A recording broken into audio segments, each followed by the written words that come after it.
¿Cuál es su definición? Es una sociedad de capital, de naturaleza comercial, conformada por una o varias personas naturales o jurídicas, que fue creada por la Ley 1258 de 2008. En la Constitución, es simplificada en la medida en que se puede constituir mediante documento privado, excepto si en su constitución se aportan bienes sujetos de escritura pública, caso en el cual sí se debe constituir mediante escritura pública. Es suficiente con un contrato privado, que luego se inscribe en el registro mercantil, según lo contempla el artículo 5 de la Ley 1258 de 2008. El único formalismo especial es la necesidad de autenticar el documento privado de constitución por todos los que participen en él, autenticación que es un simple reconocimiento de firmas ante notario. Una vez constituida la sociedad por acciones simplificadas, se conforma una persona jurídica con vida propia e independiente a los socios que la conforman. La Ley 1258 no introdujo ningún límite a la cantidad o número de socios que se requieren para constituir una SAS, y el artículo 1 de la ley se limita a señalar que la sociedad por acciones simplificada podrá constituirse por una o varias personas. Está conformado por acciones de igual valor, que no puede ser negociadas en el mercado de valores o bolsa de valores, como es el caso de las sociedades anónimas.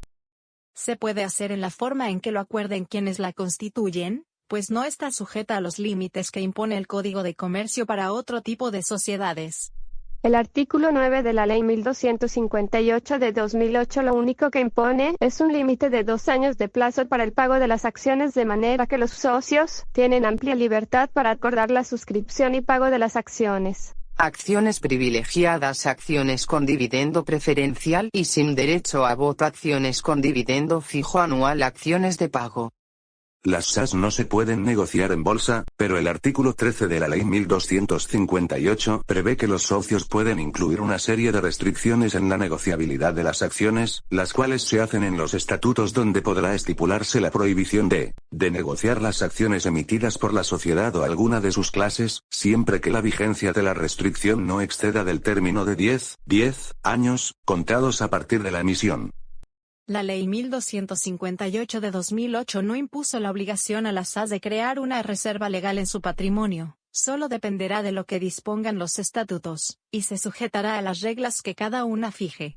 La ley le otorga amplia libertad para que conforme su estructura organizativa, sin necesidad de apegarse a las normas del Código de Comercio aplicables a otras figuras societarias según el artículo 17 de la Ley 1258, señala el artículo 22 de la Ley 1258 de 2008 que la sociedad puede deliberar con una mayoría superior de 50+1, pero la sociedad puede fijar mayorías diferentes, siempre que no sea inferior al estándar mínimo.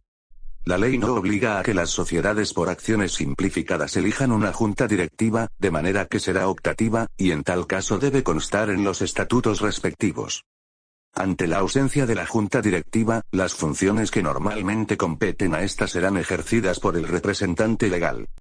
El representante legal será nombrado por la Asamblea de Accionistas de acuerdo a lo que los estatutos consideren. En general, el representante legal cumplirá las funciones que regularmente cumple el representante legal de cualquier sociedad. Serán las mismas que señala la Ley 222 de 1995 para los otros tipos de sociedades, es decir, los administradores responderán solidaria e ilimitadamente de los perjuicios que por dolo o culpa ocasionen a la sociedad, a los socios o a terceros.